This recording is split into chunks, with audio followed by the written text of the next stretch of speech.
What is up, Too Tall Sports podcast family? Glad to have you in today for my 2 cent segment before I get to my interview with Jeremy Barfield. Got a lot of reaction from the weekend, especially week 3 NFL. Lots of stuff happening there. I'll give you a little bit of Justin Tucker beating the Lions. We're going to talk about some 1-2 teams and some 3-0 teams right now in the NFL that are contenders, pretenders type of thing.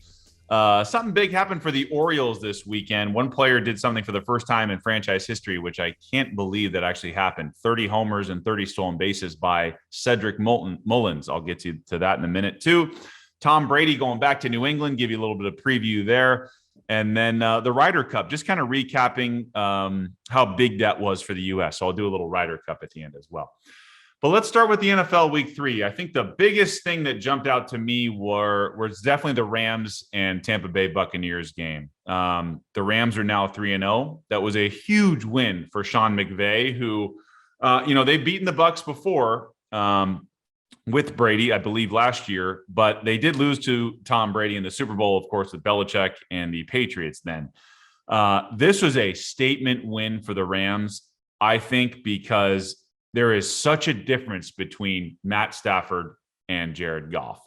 You could just see the excitement with Sean McVay when he's sprinting down the sidelines after touchdowns, especially after the long bomb that Deshaun Jackson got from Stafford for a touchdown. He went into the tunnel, and McVay is running just as fast as him to chase him into the tunnel to tell him how happy he was, congratulate him, all that stuff. You can just tell when Sean McVay talks, it is a different Rams team now with Matthew Stafford. Stafford went 4 touchdowns, 343 yards. He was spectacular. It is a different vibe. I heard Andrew Whitworth, one of the offensive linemen, say SoFi was one of the loudest environments he's ever played in. It's the stadium's new, the team is new. Aaron Donald said they haven't gelled like this since they went to the Super Bowl. So it's just, you can feel it, right? You can feel it when you go there. I am going to the game this weekend, so I'm kind of excited about that. To see the Rams and Cardinals play, which should be a fun matchup. 2 3-0 teams, by the way. But just watching the Rams this weekend, oops, I hit my mic there. Wow, it's such a difference. Brady played great. He had over 400 yards passing, only 1 touchdown throwing. He did do his classic QB sneak that he's really good at, so he ran one in as well. But man, this Rams team could definitely go to the Super Bowl. They have Aaron Donald. They got Jalen Ramsey. They got all the pieces offensively and defensively. The running game, we'll see with Sony Michel being kind of a backup fill-in for Dale Henderson. Hopefully he comes back soon. This is a very impressive win for the Rams, especially at home in L.A. Brady's first time playing in L.A. That was a big win for them. On the more negative side of things, if you're a Lions fan, you just kind of expect these things to happen, right? Just stuff doesn't go right for you in Detroit.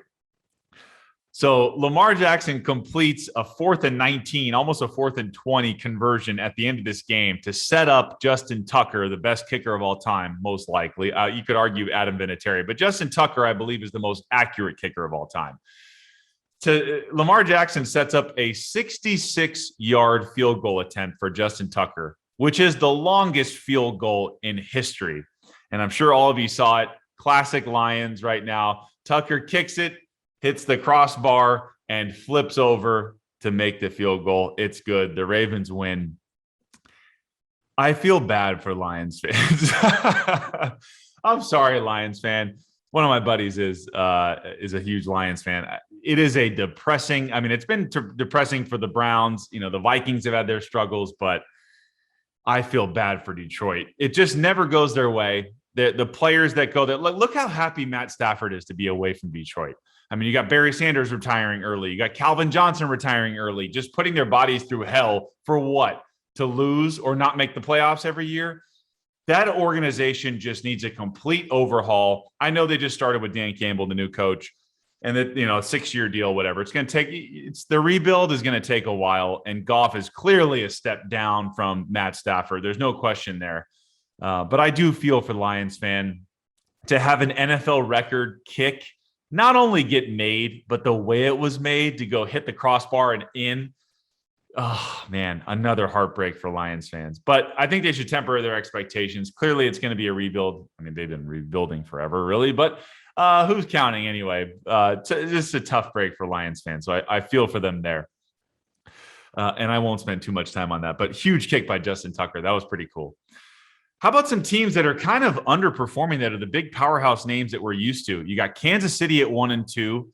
The Steelers look terrible. They're 1-2. And you got the Seahawks that are 1-2. Kind of strange right now. You got three marquee quarterbacks, especially two is still in their prime. You got Mahomes, who's arguably the best quarterback in the league. You got Russell Wilson, one of the top quarterbacks in the league, both struggling out of the gate with 1-2, both playing in tough divisions now.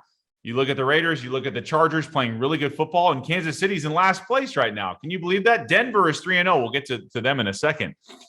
But, man, Kansas City's like, you can't just, I get, not that they're doing this, and I believe Andy Reid's a great coach, and Mahomes is unbelievable. But as they say, you can't just roll the balls out there and see what happens with all the talent. Everybody else is improved. Every other team in the division is improved, and Kansas City can no longer, it's not a cakewalk anymore for Kansas City. So hopefully they get right. I believe they will. And Andy Reid usually figures these things out. So I think Kansas City's going to be fine. Pittsburgh, on the other hand, good luck. Their running back led the team in targets. Najee Harris, out of the passing game, he had 19 targets, I believe, which is insane. Ben Roethlisberger had to throw it 58 times, and he's banged up. They can't figure out the running game. Only 45 yards total rushing as a team. The Steelers look terrible. I don't know where they go from here. They don't have a succession plan. I believe Ryan Clark said that on ESPN the other night. Former Steelers said there's no succession plan for Ben Roethlisberger. Mason Rudolph is not the answer moving forward. They haven't addressed the quarterback position to a real extent. They've kind of banked on Big Ben forever. It's not going well for the Steelers.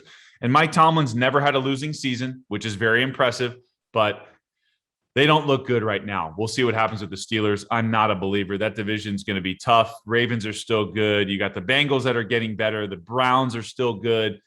It's going to be a long year for the Steelers, I think. Seahawks, they're in the toughest division in football. You got the NFC West. You got the 49ers. You got the Cardinals and the Rams, of course. Cardinals and Rams are doing great.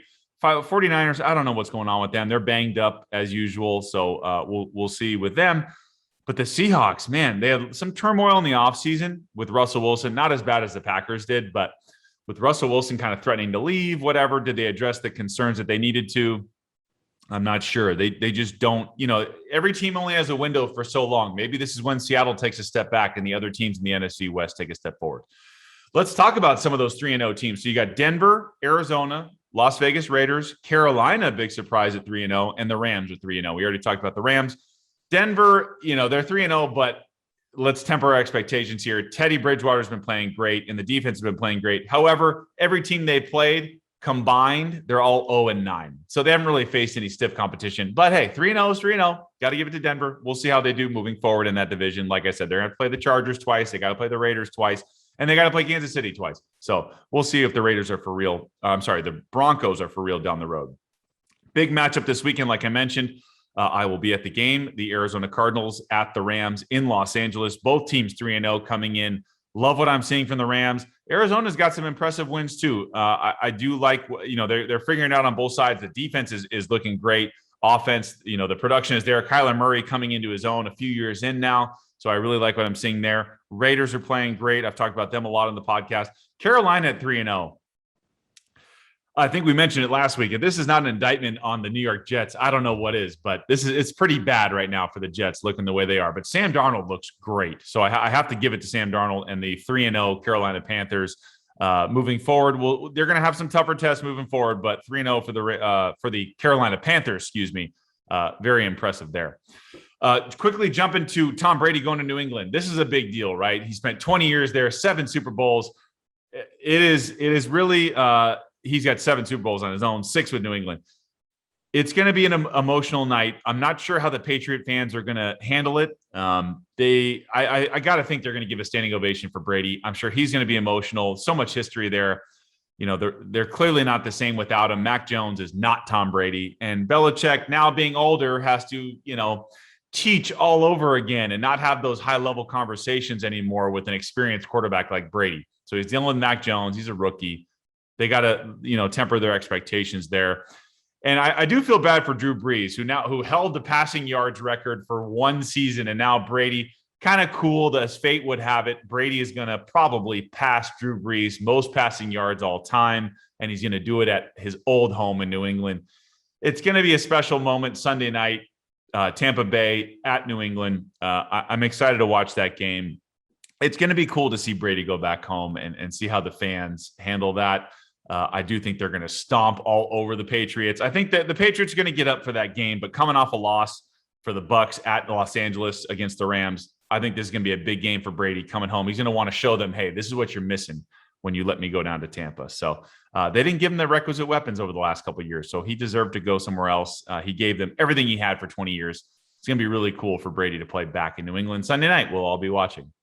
Last couple things I got for you. So Cedric Mullins, that was the guy I mentioned, had 30 homers and 30 stolen bases. First time in Orioles history that they've ever done this before. I made a video on this. I'm going to post on my Instagram. Not even Cal Ripken Jr. did it. Not even Manny Machado did it when he was there forever with the Orioles. Adam Jones, Nick Markakis, Frank Robinson, all these big names. Eddie Murray, not that he would have stolen a lot of bases, but no one had ever done 30 homers and 30 stolen bases, which is really cool for a guy that just a couple years ago got optioned down to Double-A, was hitting .094 basically in the big leagues. And he came back, 30 homers, 30 stolen bases, never been done in Baltimore Orioles history. Really cool to think about. It's hard to do, but hard to believe it's never been done before. So congrats to Cedric Mullins on that. Quickly move to the Ryder Cup. Big dominant win for the U.S. team. We needed this, right? As a country, we've lost 7 of the last 9 Ryder Cups.